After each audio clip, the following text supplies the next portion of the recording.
Monique Smith couldn't get her birth certificate. Smith asked for the document dozens of times over her life, but each time, her mother refused to provide it.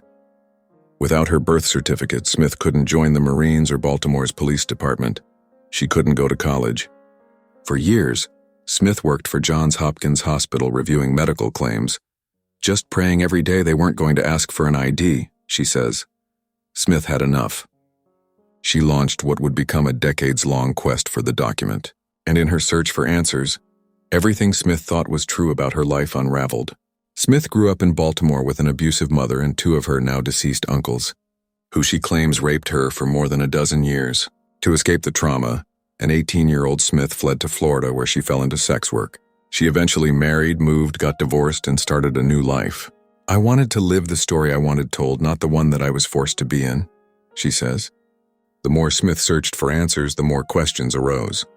Smith discovered that her mother had sought multiple replacement Social Security cards for her daughter, each under a different name. Smith's relatives couldn't tell her where she was born or who her father was. Smith finally realized the family who raised her wasn't her family at all. "This woman had snatched me from New York at the age of 1, Smith tells AE True Crime.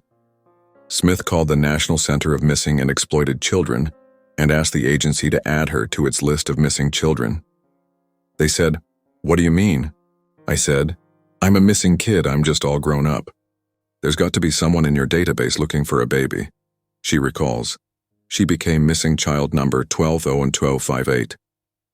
Later, a DNA analysis revealed Smith's biological family.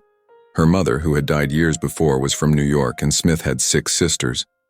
And finally, at 55 years old, Smith got her birth certificate. She was born Simboli Ruffin. "I'm glad they didn't see me wallow in self-pity," Smith, now 58, says. A lot of people are looking for validation instead of tapping into their own self-love. It's hard for people to love themselves if they haven't been loved, but you have to try to find what makes you happy. The Lifetime original movie on Smith's life, Not My Family, The Monique Smith Story, premieres on April 12th and will be available to stream in the Lifetime app the next day.